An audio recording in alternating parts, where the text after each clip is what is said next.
Hola, ¿qué tal? Mucho gusto. Mi nombre es Leonidas Gabriel Sique y soy estudiante de la Universidad de San Carlos de Guatemala. El día de hoy quiero compartirles un poquito de mi historia, de la historia de mi país. Quiero hablarles del señor Carlos Alberto Castillo Armas. Carlos Alberto Castillo Armas nació el 4 de noviembre de 1914 en la ciudad de Escuintla del país de Guatemala. Él formó parte del movimiento llamado la Contrarrevolución que invadió Guatemala en 1954, liderado por el Ejército de la Liberación. A consecuencia de esto, el presidente de aquel entonces, quien era Jacobo Arbenz Guzmán, se vio obligado a renunciar, entregándole el poder al señor Carlos Enrique Díaz el 27 de junio de 1954. Carlos Enrique Díaz tiene uno de los periodos más cortos en el poder del país de Guatemala, gobernando solamente un día, terminando su periodo de gobierno el día 28 de junio. Para la fecha 28 de junio se decidió conformar 4 juntas revolucionarias militares de gobierno, las cuales estuvieron al mando del país por lo menos desde la fecha 29 de junio de 1954 hasta el 1 de septiembre. Dentro de las juntas revolucionarias de gobierno cabe destacar que fueron miembros el señor Elfego Monzón, el señor Enrique Trinidad Oliva y por supuesto el señor Carlos Castillo Armas, quien posteriormente iba a tomar el poder como presidente del país.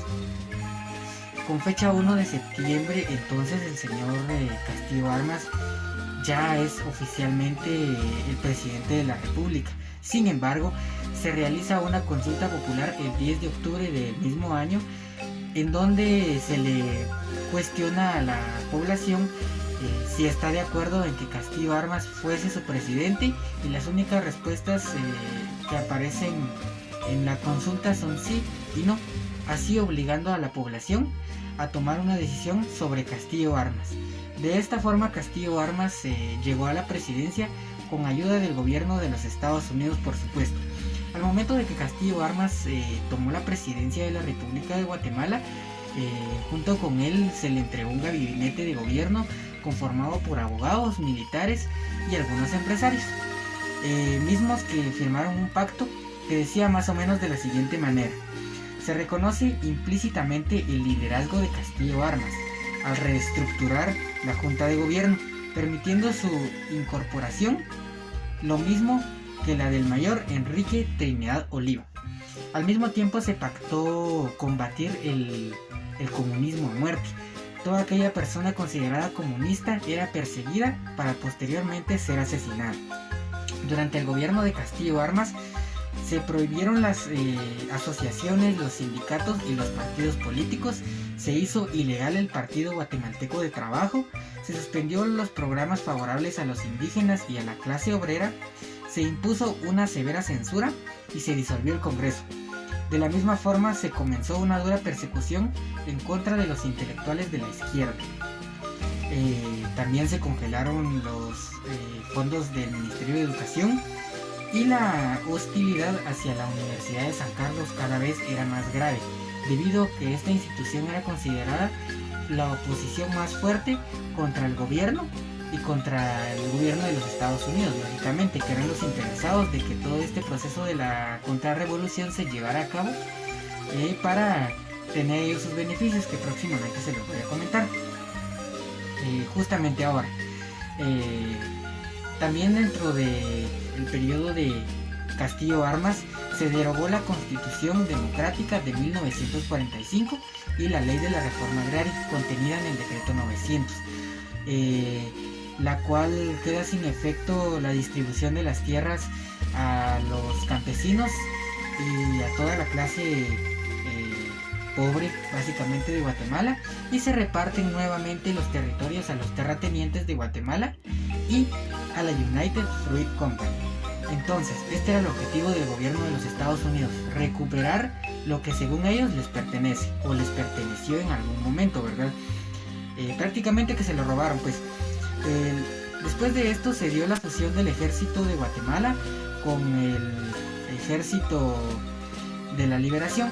Entonces esto no le gustó al pueblo y a ninguna otras personas, y empezaron a llamar a esta institución que es el Ejército Nacional de Guatemala traidora y cobarde. Esto generó una serie de conflictos y disturbios, la cual provocó que la Escuela Politécnica o la compañía de la Escuela Politécnica Militar de Guatemala, el 2 de agosto de 1954, se sublevara contra el gobierno. Incluso esta es posiblemente la situación que le creó más desafío al gobierno de Castillo Armas.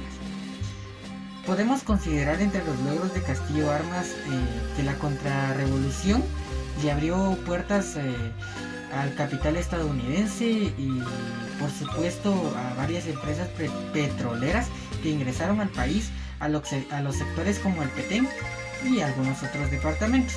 Entre 1955 y 1957, el gobierno del coronel Castillo Armas distribuyó 44 bloques de petróleo entre 23 petroleras de los Estados Unidos. Si nos damos cuenta, este gobierno de Castillo Armas estuvo más bien para favorecer al gobierno de los Estados Unidos y sus intereses.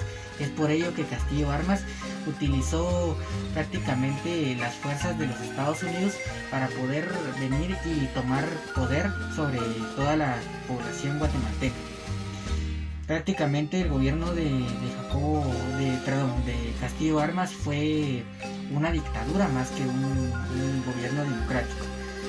Y pues principalmente recordemos que toda aquella persona que no conoce su historia está condenada a volver a repetirla. Es por ello que debemos siempre tomar en cuenta el investigar y el aprender mucho sobre nuestro país y sobre nuestra patria. Muchas gracias.